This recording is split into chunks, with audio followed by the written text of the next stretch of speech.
ನಾನು ಸಿಂಪಲ್ಲಾಗಿ ನಿಮ್ಗೆ ಈ ಬಿಳಿ ರಾಜಗಿರಿ ಇರುತ್ತಲ್ಲ ಅದರ ಪಲ್ಯ ಹೆಂಗೆ ಮಾಡಬೇಕು ಅಂತ ಹೇಳ್ಕೊಡ್ತಾ ಇದ್ದೀನಿ.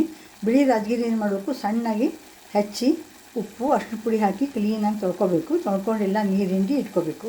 ಆಮೇಲೆ ಒಂದು ಸ್ವಲ್ಪ ಕಡಲೆಬೇಳೆ ನೆನೆ ಹಾಕಿರಬೇಕು. ಆಮೇಲೆ ಸಾಸಿವೆ, ಜೀರಿಗೆ, ಎಣ್ಣೆ, ಇಂಗು, ಅರಿಶಿನ ಪುಡಿ ಹಾಕಿಬಿಟ್ಟು ಎಲ್ಲ ಹಾಕಿ ಹಸಿಮೆಣಸಿನ್ಕಾಯಿ ಹಾಕಿ ಈಗ ಈ ರೀತಿ ತಾಳಿಸ್ಬೇಕು. ಸ್ವಲ್ಪ ಉಪ್ಪು ಹಾಕಿಬಿಟ್ಟು ಏನು ಮಾಡೀನಿ, ಸ್ವಲ್ಪ ರಾಜಗಿರಿದು ಇದು ಅದ ದಪ್ಪದ, ಅದಕ್ಕೆ ನಾನು ಏನು ಮಾಡೀನಿ, ಸ್ವಲ್ಪ ನೀರು ಹಾಕಿದ್ದನ್ನು ಬೇಯಿಸ್ತಾ ಇದ್ದೀನಿ. ಇದು ಚೆನ್ನಾಗಿ ಬೆಂದ ಮೇಲೆ ಬೇಕಾದರೆ ಕೊಬ್ಬರಿ ತುರಿ ಹಾಕ್ಕೋಬೋದು, ಇಲ್ಲೇಕಂದ್ರೆ ಹಾಗೇನೂ ತಿನ್ಬೋದು.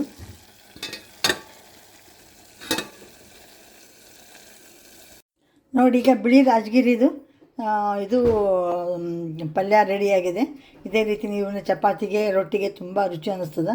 ನೀವು ಒಂದ್ಸಲ ಈ ರೀತಿ ಈಸಿಯಾಗಿ ಮಾಡ್ಕೊಂಡು ನೋಡಿರಿ. ಚಲೋ ಅನಿಸ್ತೀರಿ ನನಗೊಂದು ಲೈಕ್ ಮಾಡಿ, ಕಾಮೆಂಟ್ ಮಾಡಿ, ಶೇರ್ ಮಾಡಿ, ಸಬ್ಸ್ಕ್ರೈಬ್ ಆಗಿ. Thank you very much for watching my channel. Thank you.